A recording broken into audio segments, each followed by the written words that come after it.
Si a tu corazón yo llego igual, todo siempre se podrá elegir. 11:06, comienzo de la última hora de Muchas Gracias. Yo les digo muy buenos días. ¿Qué tal, Eduardo? ¿Cómo le va? Bienvenido, Eduardo Piquemal. Muchas gracias. Lo trae el viento, lo montona para este lado. El vientito, sí, el vientito del sur que tenemos. Bueno, nosotros siempre arreglamos las cosas para que algo de Spinetta suene al aire, pero ahora vamos a hablar con un artista también integral como lo fuera Spinetta, bastante más joven obviamente, y habrán escuchado ese instrumento muy particular, con un sonido muy particular. Sonido querido por los norteños que vienen en la Mesopotamia y los litoraleños argentinos, porque de por ahí vienen corrientes migratorias que usaban ese instrumento en sus lugares de origen. Claro, de esos lugares tan lejanos a Mendoza, como puede ser Misiones, y de ahí es donde nació, pero no está ahí seguramente, y con quien vamos a hablar ahora, que es con Chango Espaciuk. Buen día, bienvenido, ¿cómo le va? Buenos días. Qué lindo escuchar ese acento cuyano. Sí, ¿te gusta el acento de los mendocinos, de los cordilleranos? Me encanta. Tengo muchos amigos mendocinos ahí y me encanta escucharlos. Y me encanta que se escuche en la radio pública toda esa diversidad de acentos también. Ajá. Bueno, a nosotros nos gusta escucharte, acá hay muchísimos seguidores, gente que sigue tu música, tus historias, que están bastante vinculadas con la tierra, con la gente, más allá, que trasciende lo musical. Y bueno, Mendoza es un lugar propicio para esto, Chango. Claro, y habitualmente se lo ve y se lo escucha a través de medios, de los medios, y básicamente de los medios estatales y de los medios públicos, y ahora, el 24 de junio, está la posibilidad no solamente de verlo a través de un medio, sino en vivo, en el Teatro Mendoza, porque ahí es donde va a actuar. Sí, la verdad que estoy muy feliz de poder ir a tocar una sala como el Teatro Mendoza, en la ciudad de Mendoza, en la provincia de Mendoza. He estado, los he visitado, pero mis últimos conciertos han sido al aire libre. Claro. En Luján estuvo hace poquito. Claro, pero poder tocar en una sala cerrada en este tiempo, con el frío y todo, se logra una intimidad. Y poder ir con mi ensamble de música de cámara para Eso tocar. Te iba a preguntar, ¿con quiénes te acompañan, Chango? No, estoy yendo últimamente vengo tocando con un formato muy camarístico y muy acústico, de violín, violonchelo, guitarra, percusión, acordeón. Entonces es como, no sé, el maestro Pablo Farate en violín, Marcos Villalba en percusión, Diego Arolfo en guitarra y voz, Enzo de Martini en acordeón verdulera. Muchas veces cuando ven un acordeón chiquitita preguntan qué es una verdulera. Esa acordeón chiquitita de botones es una acordeón verdulera, y en el ensamble que llevo va un guitarrista que se llama Enzo de Martini, pero que también toca, porque el acordeón verdulera no es el acordeón a piano, yo toco el acordeón a piano, que es como la familia del fuelle de botones, que funcionan Tiene todos igual. Tiene un teclado de un lado y una botonera del otro. Exactamente, pero de alguna manera funcionan todos iguales, igual que el bandoneón. El fuelle le da aire, adentro hay una lengüeta de acero que vibra con ese aire, y vos apretás botones, habilitás diferentes válvulas y suenan esas lengüetas de acero. Ahora, la cáscara, la estructura de afuera son muy diferentes, la del bandoneón a la del acordeón a piano, la del acordeón a piano a las acordeones cromáticas, porque el que se tocan en Francia, o la famosa acordeón verdulera, que es la acordeón que viajó con el inmigrante y en la cual se estructuró gran parte de la tradición. Más fáciles de llevar. ¿Cómo? Eran fáciles de transportar. Exactamente, entonces muchas veces cuando te ven con un acordeón chiquitita dicen, la verdulera. Bueno, Enzo de Martini la descose en la verdulera. Ajá. Entonces viene y tocamos unas secciones dentro del concierto de chamamés muy tradicionales a dos acordeones, yo con mi acordeón a piano y él con la acordeón verdulera, y el concierto va desde Coco Marola a Piazzolla, de Piazzolla a Spinetta, de Spinetta a toda mi música más contemporánea, y es como un repaso de muchos proyectos míos que uno los concentra y los condensa en un concierto, y en los cuales pasa por muchos momentos, y el concierto deja de ser un espacio para la gente que tiene una añoranza con la música litoraleña, sino que se convierte en un espacio en el cual uno escucha música instrumental en vivo, música argentina, que por momentos también es cantada, y de eso se tratan los conciertos que estoy dando últimamente. Te quería preguntar, los instrumentos que vos mencionás, ¿son de fabricación reciente, se fabrican en la Argentina, o solo quedan los que se fabricaron en la preguerra en Europa? No, depende, qué sé yo. Por ejemplo, la guitarra, hay varias guitarras arriba del escenario. Una de ellas es de luthieres argentinos, ¿no? Uh-huh. Después, los cajones peruanos, que se llaman cajones peruanos porque así se los conocen, que uno los puede mirar en el flamenco o en mucha música folclórica, tienen su origen en el Perú, Chabuca Grande, Caistro Soto, pero yo uso como unos cajones diseñados por mí que tienen son más graves, son más grandes y son hechos por un luthier en Humboldt, Santa Fe, a mi pedido.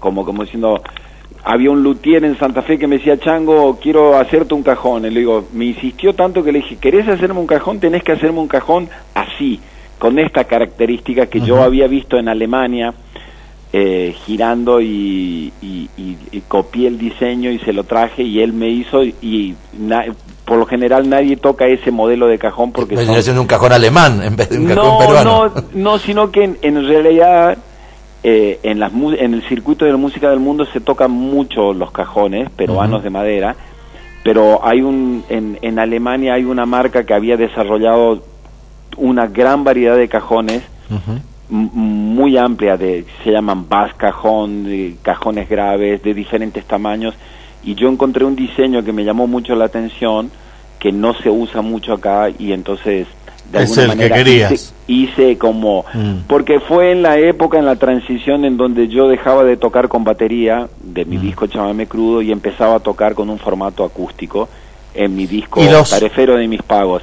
En esa transición yo necesitaba hacer como una transición en donde no extrañar esos sonidos graves y poderosos que golpean en el cuerpo, entonces diseñé este cajón que golpea mucho. Y después los violines, habría que preguntarle al maestro Farad, pero me parece que es un violín de luthier argentino el que tiene. Mi acordeón es un acordeón en Conetani, que también es de un luthier de 3 hermanos de la familia en Conetani, que en Federico Lacroze entre los años 30 y 60 fabricaron muchos acordeones, y entre los años 60 llegaron como a un tope de gama de hacer acordeones artesanales, que le hicieron a Ernesto Montiel, a Tárrago Rosa, a Raúl Barbosa, a muchos músicos, a muchos acordeonistas, le fabricaron acordeones. Y nada, yo tengo y toco ese instrumento, aunque tengo otras marcas de acordeones, mis conciertos las hago con este acordeón. Esa es la que vos preferís por el sonido. Es la que más prefiero, y de alguna manera es con la que he grabado casi toda mi discografía. Chango, yo te quería preguntar, vos rescatás parte de la cultura tuya familiar vinculada con tu ascendencia europea, con los polacos, inmigrantes. ¿Qué sabes de esto en otros lugares, como por ejemplo Mendoza? No hay muchos polacos en Mendoza. Ucranianos, mis abuelos son inmigrantes ucranianos, pero en realidad a fines de los años del 1800, la primera inmigración que llegó a Misiones es de familias polacas y ucranianas. Y sé que hay una colectividad de inmigrantes muy grande en Mendoza. En el sur, en Alvear. En Alvear, me acuerdo que una vez fui a tocar a Alvear, Mendoza, y me encontré con una colectividad enorme, parecía que estaba en Apóstoles, en Misiones, no podía creer. Digo, hay mucha inmigración, no solamente italiana y española en la Argentina, sino hay mucha inmigración. La Argentina, después de Estados Unidos, en toda América fueron los 2 primeros países que tuvieron una legislación para recibir inmigración, y hemos recibido mucha inmigración, y parte del desarrollo de la música popular en la Argentina está es un sincretismo en donde no solamente aparece lo mestizo, lo criollo, lo afro o los pueblos originarios, sino también aparece la impronta del inmigrante. El acordeón es una de esas improntas. Y yo te quería preguntar, Chango, ¿de qué manera te ha influido, o de qué manera has participado o has escuchado o has vivido el folclore o el canto natural de las tierras de Mendoza, de Cuyo? Bueno, yo he viajado mucho por la Argentina. Imagínense que desde fines de los 80 que yo giro por la Argentina, he podido escuchar mucha música folclórica nuestra. He escuchado mucho la música de Cuyo, y después cuando hice Pequeños Universos visité mucho Mendoza.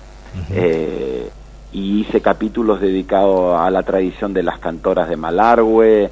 Hice un capítulo dedicado a la tonada, a la guitarra cuyana, a la serenata. O sea que conozco un poco, lo he saboreado girando y lo he saboreado haciendo Pequeños Universos, así que... Acá hay un guitarrista que es litoraleño como vos, entrerriano, me parece, más bien. Entrerriano, Polo que Martí. Es el Polo Martí, que bueno, que es un gran ejecutante y un gran compositor de música de ahí, de la zona vecina tuya, será, ¿no? Hay un montón de músicos, lo he escuchado al Polo Martí. Después también he podido tocar con la orquesta sinfónica. Una vez llevé un proyecto que tenía de la suite del Nordeste y he podido dar un concierto ahí con la orquesta sinfónica también en Mendoza. Los he visitado muchas veces. He tenido el placer de caminar por la provincia y de saborear toda la diversidad de música que hay. He conocido al grupo Marcama desde fines de los 80, los he visto girar y los he tratado y me he cruzado en el camino un montón de veces. Claro. Que a propósito, Chango, le vamos a hacer una interrupción. Le pedimos que en la actuación del 24 de junio pida, porque a los Marcama, justamente al percusionista Mingo Cassiani, usted puede creer que le robaron el bombo. El bombo y una caja peruana. Una caja peruana. Y el bombo que está tallado y que dice Marcama, es un bombo único. Bueno, es como la viveza criolla, ya es como no nos deja de sorprender. Sí. Pero bueno. Chango, sí. Y venís a tocar y vas a realizar alguna otra actividad, talleres, clínicas con músicos, algo. Solamente voy al concierto porque viajo, toco en Mendoza el 24 y después el 25 toco en San Juan, en el Auditorio Juan Victoria. O sea, aprovechamos cuando a veces uno se mueve con un ensamble tan grande, trata de aprovechar de quedarse por la zona y hacer otros conciertos cerca, porque hay mucha gente que me escribe en las redes y me preguntan, Chango, ¿cuándo venís? Claro. Me pasa mucho con lo de la provincia de San Luis, que es una de las provincias de Argentina que menos voy a tocar, y a veces, como lo que hacemos nosotros no es una música de TikTok, ni tan masiva, ni tan mediática, entonces es como trabajamos de una manera muy artesanal y a veces tratamos de encauzar nuestros conciertos, y cuando viajamos con un ensamble grande como el que estamos yendo ahora, tratamos de hacer otro concierto más. Así que lastimosamente por ahora no voy a dar ninguna clínica ni lo que se le llama masterclass y todo eso, pero no estaría mal. Suelo hacerlo porque hay muchos lugares a donde voy a tocar y en donde sí se crean las condiciones en las cuales uno pueda dar una clase de música, que después termina siendo una clase de filosofía, porque la nueva generación de músicos, más que dificultades técnicas con respecto al lenguaje, la música o la interpretación, creo que una de las mayores dificultades que tienen es cómo llevar adelante su camino como músicos en una sociedad que pide resultados inmediatos, en donde todo es llame ya. Y desarrollar música no es tan inmediato, lleva mucho tiempo llegar al hueso de una idea, llegar al hueso de una tradición. Entonces uno termina hablando de la experiencia personal, de tener paciencia, de enamorarse de la herramienta, de enamorarse del camino, de enamorarse de intentar, de no ver que las cosas cuando no se dan son un fracaso, sino que tomarlas como experiencia, y después te das cuenta que tu charla termina siendo más que hablar del instrumento o de armonía o de técnica, termina siendo algo más filosófico de cómo llevar adelante, porque la música es algo que uno no puede despegarla de la vida. La música es la vida misma, es algo que está directamente relacionado con la vida. Entonces, por lo menos es lo que me pasa a mí, que termino siempre hablando de ese tipo de cuestiones, pero me gusta devolver algo de lo que he aprendido en el camino, por supuesto. Bueno, y cuánta razón tenía Nietzsche hablando de filosofía, ¿no? Que la vida sin música sería un error, decía, ¿no? Ahí te manda saludos la Julia, dice que te quiere muchísimo y que quiere ir a verte, y bueno, y varios mensajes de los oyentes saludándote y dándote las gracias por tu música y por tu arte. Gracias. Tengo mi amigo mendocino Santiago Vázquez que es un maestro de filosofía y me está ayudando a hacer un capítulo. Ustedes saben que yo hago en Radio Nacional, hago un programa que se llama Enramada. Sí. Y estoy queriendo hacer un programa justamente que nombraste a Nietzsche, el vínculo que tiene el pensamiento de Yupanqui con muchos filósofos, claro, entre ellos Nietzsche. Sí, con los alemanes clásicos. Claro. Porque a veces uno escucha al payador perseguido o la perspectiva y dice, wow, y después leís, así habló Zaratustra de Nietzsche, y decís, pero esto es lo que dice Yupanqui, y esto que dice Yupanqui es lo que dice Nietzsche también.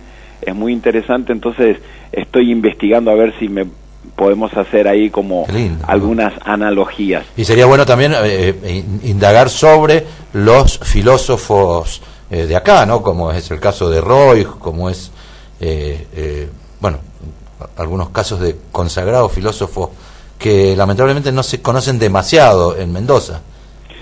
Sí, acá se hizo el primer congreso de filosofía en 1949, y donde se lanzaron desde allí algunos sustentos de las doctrinas políticas más vigentes, ¿no? Bueno, la comunidad organizada que nació aquí en Mendoza, claro, se dio a conocer aquí en Mendoza en el Teatro Independencia, justamente. Muy interesante eso. Bueno, ejercicio que no sé por qué hemos perdido, esta posibilidad de que pasa mucho con la cultura también, que hay como una tendencia que gran parte de las expresiones culturales se han llenado de contenidos más relacionados con el entretenimiento, y hemos perdido la capacidad de que los espacios culturales sean espacios en los cuales interpelarnos. Claro, pero el pensamiento también es entretenido. Me parece que por ahí puede provenir desde otro. Que el entretenimiento no está distante del pensamiento. Y si uno lee a Dussel, por ejemplo, pero sí, obvio que pensar e interpelar no tiene por qué ser aburrido. Todo lo contrario, nos mantiene prendido fuegos. Pero muchas veces es como se ha planteado de que cualquier tipo de construcción compleja es un embole, y entonces la gente quiere un poco de alegría, y los 90 fue una tendencia bastante horrible y bastante destructiva. Y entonces cuesta un poco a veces de volver a instalar de que, bueno, se puede tocar música, pero esa música también, no sé, hablo de mi propia experiencia, el cliché del chamamé de creer que es una música alegre. Entonces cuando te invitaban a tocar un festival, te hacían tocar a las 6 de la mañana porque la gente a esa hora ya se estaba durmiendo y había que alegrarla.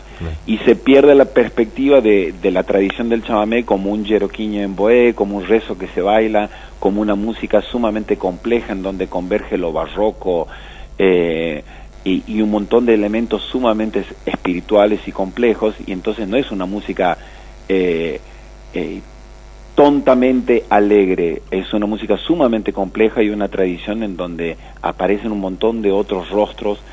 Entonces lleva mucho tiempo tratar de correrla de ese cliché, y de hecho, bueno, hoy en día por suerte hay gente que aprende a mirar esa tradición y sale nombrada como Patrimonio Cultural de la Humanidad por la UNESCO, porque ven que hay ahí una expresión cultural en la cual se ven muchos otros elementos y no solamente zapucay y alegría. Bueno, muchas veces un concierto a veces termina siendo un espacio didáctico en lo cual uno trata de revertir algunas miradas que han marginado muchas expresiones folclóricas de la Argentina.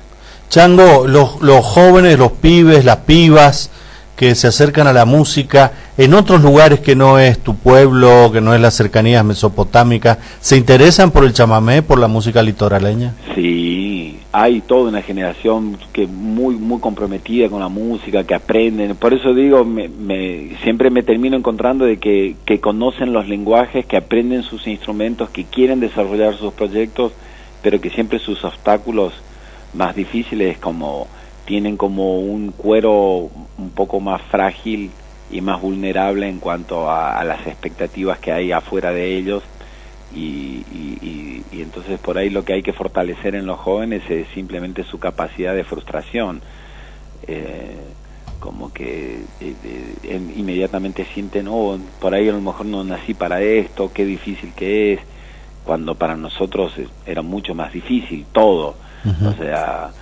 yo no sé, cuando queríamos aprender una canción de Barbosa, ponías un cassette, lo frenabas, le ponías una goma y le frenabas la cinta para que vaya más despacio, a ver si podías aprender a sacar el tren expreso de Raulito Barbosa tocando el acordeón.